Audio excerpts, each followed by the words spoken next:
The sky had been covered with heavy, gray clouds since early morning. The air felt heavy and still, not hot, but tiring. It was one of those dull days when the clouds hang low, and you keep expecting rain, but it never comes. Ivan Ivanovich, the veterinary doctor, and Birkin, the high school teacher, were walking together.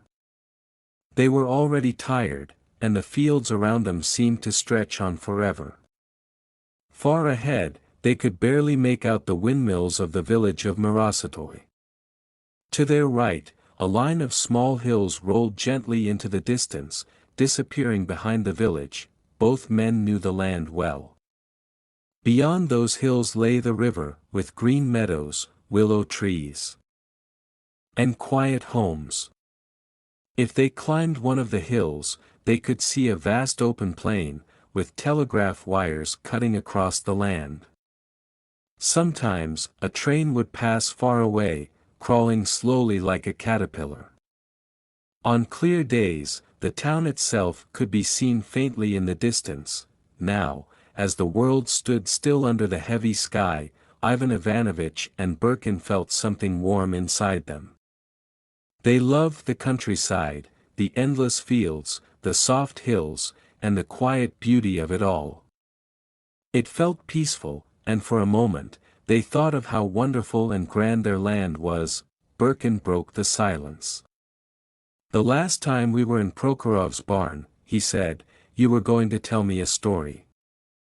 Ivan Ivanovich smiled faintly inside. "Yes, I meant to tell you about my brother," he said, lighting his pipe. He took a deep breath, ready to begin, but just as he opened his mouth to speak, a raindrop landed on his hand. Then another. Within minutes, the rain poured down heavily, covering the sky like a thick curtain. The soft, distant world they had admired disappeared in the downpour. Ivan Ivanovich and Birkin stopped walking and hesitated, standing silently in the rain, unsure of what to do next. The dogs, soaked and shivering, stood with their tails tucked between their legs, watching Ivan Ivanovich and Birkin with sad eyes. "We need to find shelter," Birkin said, his voice heavy with concern. "Let's go to Alekin's place. It's close by." "Come on." They left the path, trudging through the wet fields. Sometimes they walked straight ahead, sometimes they veered right, trying to find the way. The rain poured steadily, soaking their clothes and making the journey harder. Soon, they saw the tops of trees, then the red roofs of barns. A faint glimmer of the river appeared, and the land opened up to a wide stretch of water. A windmill turned slowly in the distance, and a white bathhouse stood nearby. This was Safino, Alekin's estate. The watermill roared, drowning out the sound of the rain. The dam trembled under the force of the water. Near it, horses stood miserably, their heads hanging low. Their wet coats shivered as they waited beside carts. A few men walked around, draped in sacks to shield themselves from the rain. The place felt cold, damp, and lonely. The river's surface looked dark and angry. Ivan Ivanovich and Birkin felt the weight of the weather pressing down on them. Their feet dragged heavily, caked with mud. As they crossed the dam and approached the barns, neither of them spoke. A quiet frustration settled between them, though neither was truly angry. The discomfort hung in the air like the rain around them. From one of the barns came the steady hum of a winnowing machine. The large door stood open, and clouds of dust billowed out into the rain. In the doorway stood Alekin himself. He was a tall, broad-shouldered man, around 40, with long, unkempt hair. He looked more like an artist or professor than a landowner. His white shirt, tied at the waist with a rope, was stained and worn. His trousers were replaced by simple drawers, and his boots were covered in mud and straw. Dust coated his face, darkening his nose and eyes. When he saw Ivan Ivanovitch and Birkin, his face lit up with joy. "Come in, gentlemen," he called out with a wide smile. "I'll be with you in just a moment." The house was large and 2 stories high. Alekin lived on the lower floor, in rooms that once housed the servants. The ceilings were arched, the windows small. Everything was plain, and the air smelled of rye bread, cheap vodka, and leather harnesses. Alekin rarely went upstairs to the nicer rooms, except when guests arrived.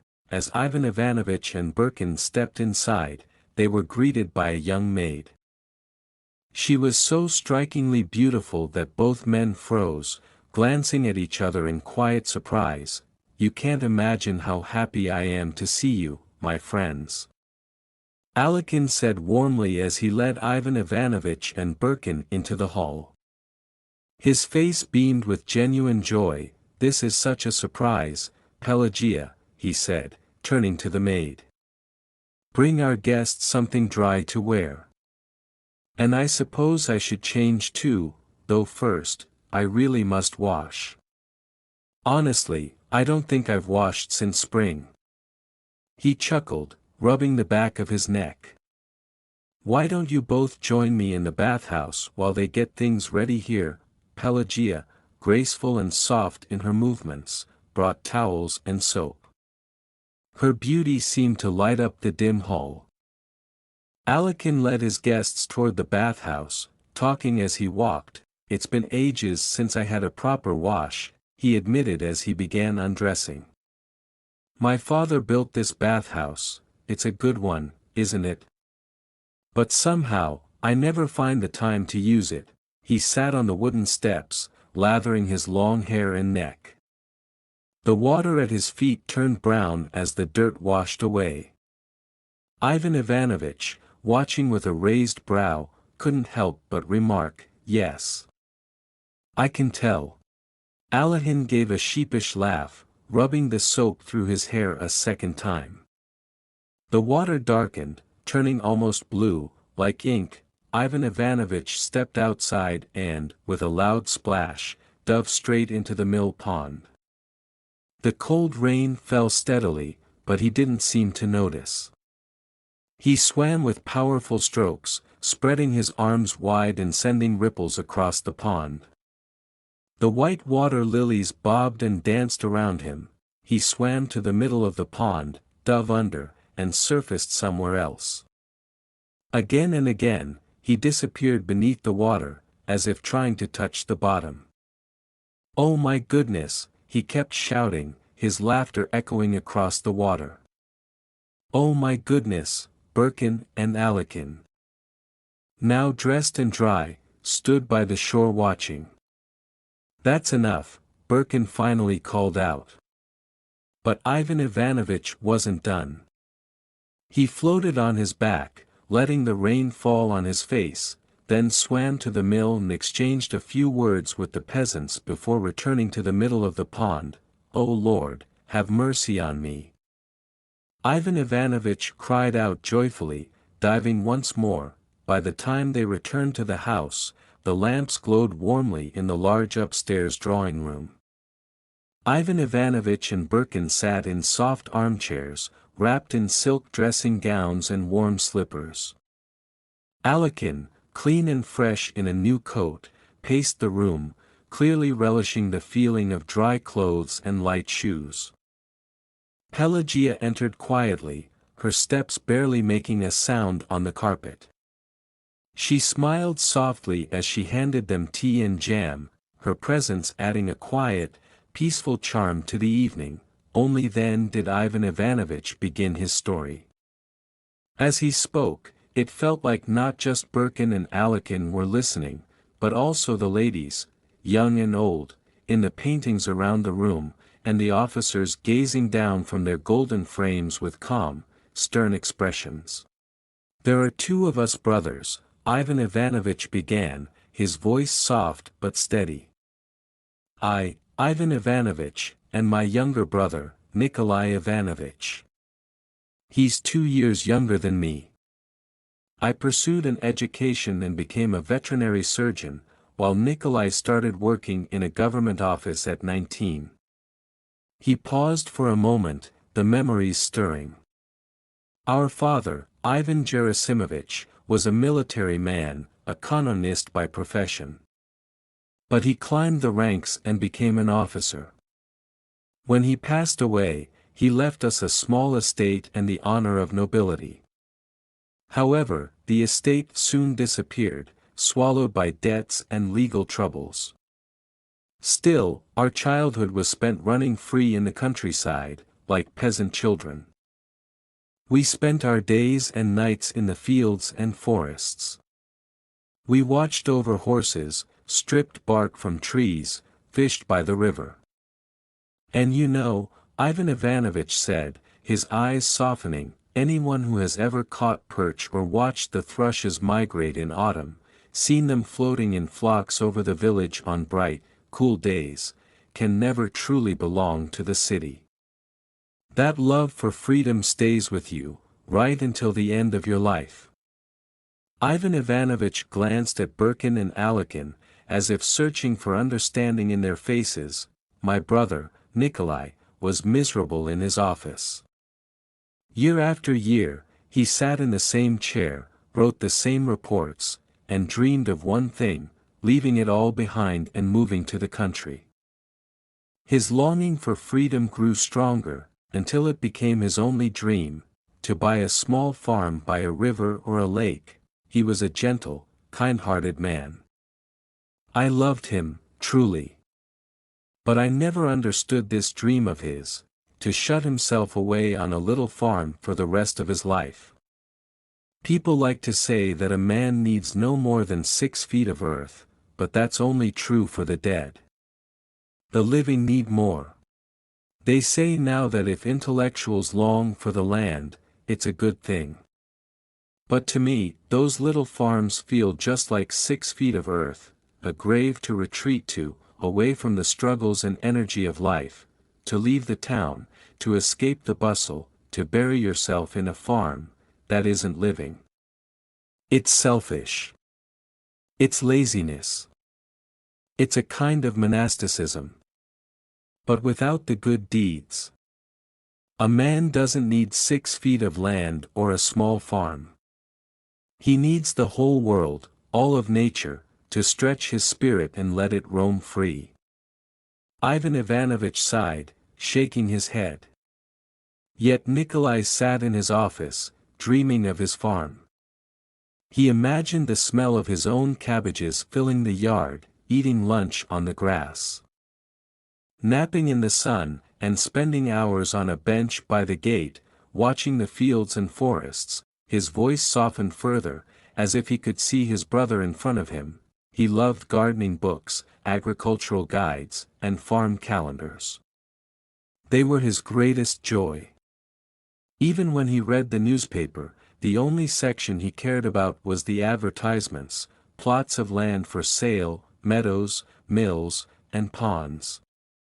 He'd pore over every word, imagining the orchards, the carp in the ponds, the ducks swimming lazily, and the quiet paths lined with flowers. Ivan Ivanovich smiled faintly, as though seeing his brother's quiet happiness, no matter what the advertisement said, in every dream. There had to be gooseberries. Nikolai couldn't picture a country home without gooseberries growing by the fence. It wasn't just a detail, it was essential. He used to say, country life has its comforts. You sit on the veranda, drinking tea, while your ducks swim in the pond. The air smells wonderful. And there are gooseberries ripening in the garden. Ivan Ivanovich fell silent for a moment, the weight of his brother's simple dream filling the room like the soft glow of the lamp. He used to draw maps of his future property. Every single map had the same things: a house for the family, b. quarters for the servants, c. a kitchen garden, d. gooseberry bushes. Nikolai lived sparingly, almost miserly. He was frugal with food and drink, and his clothes. Well, they were so worn and patched that he looked like a beggar. But he didn't care. Every kopeck he saved went straight into the bank. He became painfully avaricious. I didn't like to look at him.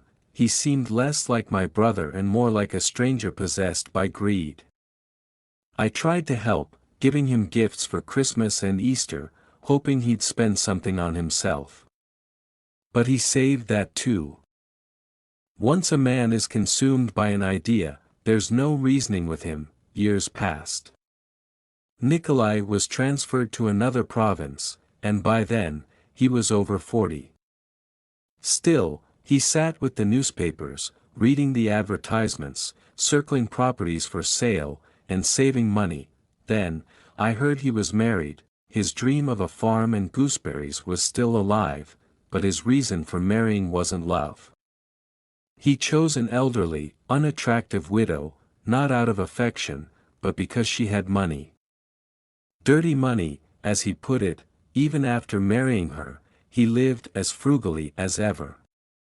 He barely let her eat, saving every bit of her wealth in his own account. Her first husband had been a postmaster. With him, she was used to pies, roasted meats, and homemade wines. With Nikolai, she barely had enough black bread to survive. She withered in that life, slowly fading. 3 years later, she died. I needn't say that Nikolai never once thought he was responsible. Not even for a second. You see, money, like vodka, does strange things to a man. There was a merchant in our town who, just before he died, ordered a plate of honey. He mixed all his cash and lottery tickets into the honey and ate it, so no one else could inherit a kopeck. Once, while I was inspecting cattle at the railway station, a cattle dealer fell under a train. His leg was severed right at the knee. We carried him to the waiting room, blood pouring everywhere. It was terrible. But all he kept asking was, "Where's my leg? Find my leg." It wasn't his leg he was worried about. There were 20 rubles tucked into his boot, and he couldn't bear the thought of losing it. That's a story from another opera. Birkin interrupted lightly. Ivan Ivanovich smiled faintly but pressed on. After his wife's death, he continued, Nikolai began hunting for an estate in earnest. But you know how it is. You can search for 5 years and still end up buying something entirely different from what you dreamed of. And that's exactly what happened. Nikolai found a mortgaged estate through an agent, 330 acres with a large house, servants' quarters, and a park. But there were no orchards, no gooseberry bushes, no duck pond. There was a river, but the water ran brown, like coffee. A brickyard sat on one side of the estate, and on the other, a factory for burning bones. But Nikolai wasn't disappointed. He immediately ordered 20 gooseberry bushes and planted them with his own hands. Finally, he began living the life of a country gentleman. Last year, I went to visit him. I was curious to see this life he had created for himself. In his letters, he called his estate 𝘚𝘌𝘍𝘢, a grand name for a place he believed was his personal paradise. I arrived in the afternoon, and it was blistering hot. The whole estate was lined with ditches, fences, and hedges. Rows of spruce trees marked the borders, and there were so many barriers and paths that I couldn't figure out how to get to the yard or where to tie my horse. As I approached the house, I was met by a fat, red dog. It resembled a pig more than a dog. It waddled over and opened its mouth to bark, but the effort seemed too great. It shut its mouth and lay down again. From the kitchen, a barefoot cook emerged. She was just as fat and sluggish as the dog. She wiped her hands on her apron and said, "The master's resting after dinner." I went inside to see my brother. He was sitting up in bed with a thick quilt pulled over his legs. I hardly recognized him. Nikolai had grown older, rounder, and wrinkled. His cheeks puffed out, his nose seemed bigger, and even his mouth protruded slightly, as if at any moment he might grunt and burrow deeper into his quilt like a pig in straw. We embraced, tears welled in our eyes, tears of joy. But also sadness. We remembered that once we were young, running wild in the fields. Now, here we were, gray-haired and edging closer to the grave. He dressed quickly and led me outside to show me the estate. "Well, how are you getting on here?" I asked. "Oh, all right, thank God. I'm getting on very well." He wasn't the timid, poor clerk I remembered. Nikolai had transformed into a landowner, a gentleman. He carried himself differently, standing straighter, speaking with more authority. He had grown used to this life, and he liked it. He ate heartily, went often to the bathhouse, and had grown stout. Now, he was even embroiled in legal disputes, arguing with the village commune and both neighboring factories. He became deeply offended if the peasants didn't address him as Your Honor. Nikolai concerned himself with the salvation of his soul, but in a serious, weighty manner, like a true gentleman. His acts of charity were grand and performed with great importance. His idea of charity? Treating the peasants' illnesses with soda water and castor oil.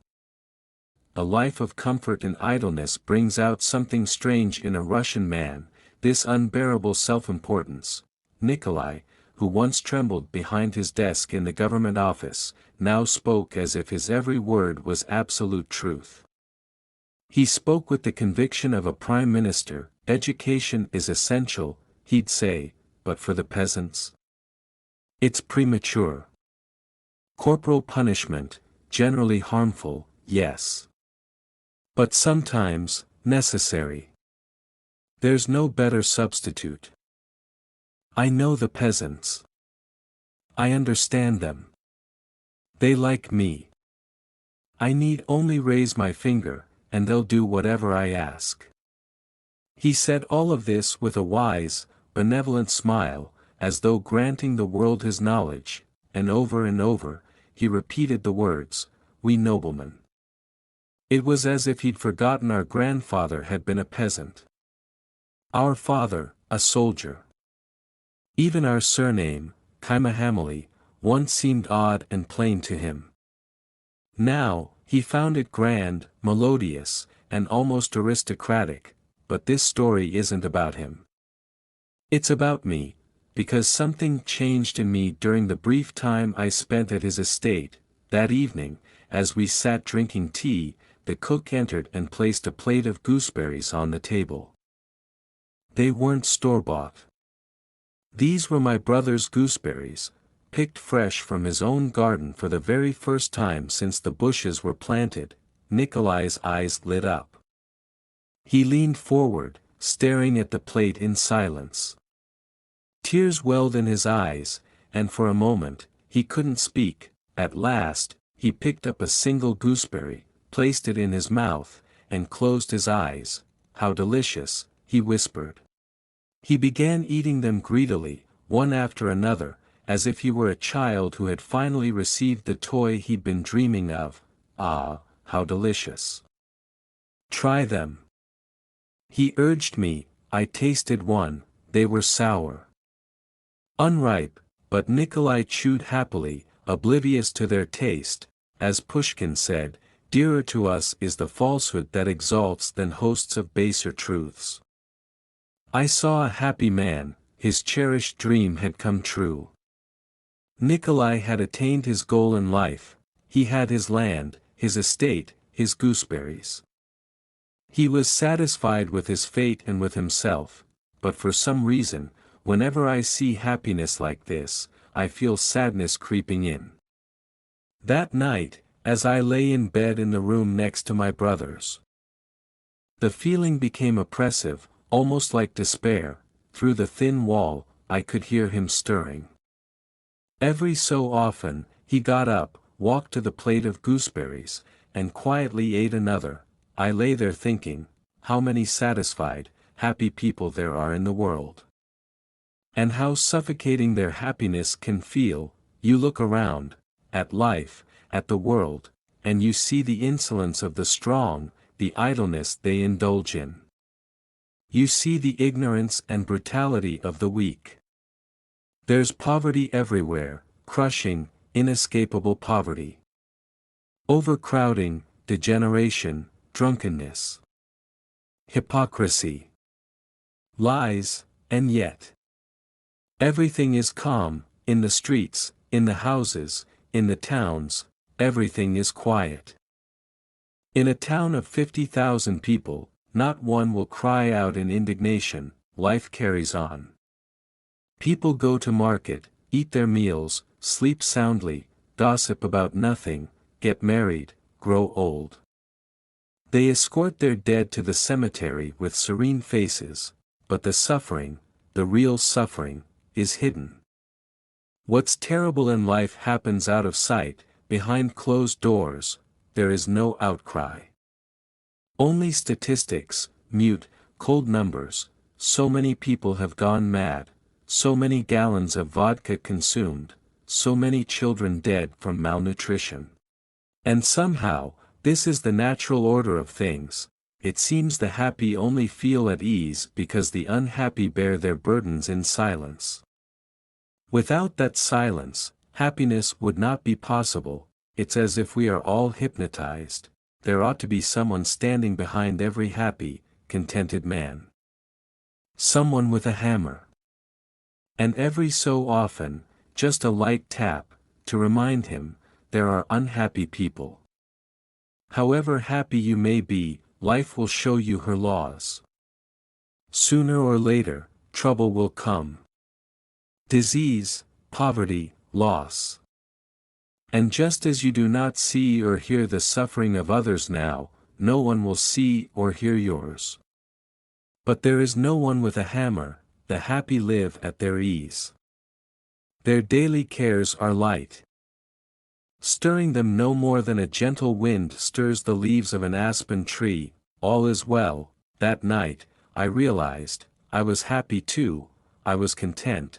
At dinner, at the hunt, I had spoken with the same certainty as my brother. I laid down the law on life, religion, and how to manage peasants. I said things like, science is light. Culture is essential. But for the simple people, reading and writing will do for now. Freedom is a blessing. We can no more live without it than without air. But we must wait a little longer. Yes, I used to say such things, and now I ask, for what reason must we wait? Why wait? I ask you, what grounds do we have for waiting? I know the answer people will give me. It can't happen all at once. Every idea takes shape gradually, in its own time. But who says so? Where is the proof that this is right? You'll fall back on the natural order of things, on the uniformity of life. But is there order and uniformity in this? I am a living, thinking man, standing at the edge of a chasm.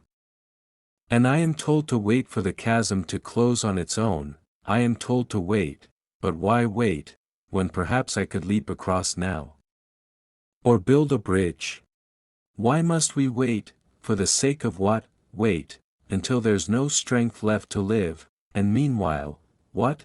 Meanwhile, I am supposed to live, and, I want to live. I left my brothers early in the morning. Ever since that day, I find it unbearable to stay in town. The peace, the quiet, it oppresses me. I'm afraid to look at the windows, because there is nothing more painful to me now than the sight of a happy family sitting around the table, drinking tea. I am old. Too old for the struggle. I am not even capable of hatred anymore. I can only grieve inwardly. I feel irritated, vexed. But at night, my head burns with thoughts, and I cannot sleep. Ah, if I were young. Ivan Ivanovich paced back and forth, his face flushed with emotion. If I were young, he repeated. Suddenly, he stopped in front of Alekin and began pressing his hands. first one, then the other, his eyes pleading. "Pavel Konstantinovich," he said urgently, "don't be calm and contented. Don't let yourself be lulled to sleep by comfort and ease. While you are young, while you are strong, be not weary in well-doing. There is no happiness in this world, and there should not be. But if life has meaning, if there is an object to all this, it is not our happiness. It must be something greater. Something more rational. Do good." Ivan Ivanovich smiled sadly, as if he were begging for a personal favor. Then the three of them sat in different armchairs, scattered across the drawing room, wrapped in silence. The story Ivan Ivanovich had told did not satisfy Birkin or Alekin. The generals and ladies gazed down at them from their gilt frames, their painted eyes catching the fading light, and for a moment they seemed almost alive. The room was still. Dreary. It was hard to care about the poor clerk who ate gooseberries. They felt like talking about something else, about elegant people, women, the pleasures of life, everything around them, the chandeliers wrapped in gauze, the heavy armchairs, the thick carpet, reminded them that those same people in the portraits once drank tea in this very room, once moved through these halls, and the presence of the quiet, graceful Pelagia, moving noiselessly around them, seemed more comforting than any story. Alekin's eyelids drooped. He had been up since 3 in the morning, tending to his work. His body begged for sleep, but he lingered, unwilling to leave in case his guests shared some interesting tale after he had gone. He did not stop to question whether Ivan Ivanovich's words were true. They had not spoken of hay or tar or the price of grain, nothing that had any real bearing on Alekin's life, and that was enough for him. "It's bedtime," said Birkin at last, rising from his chair.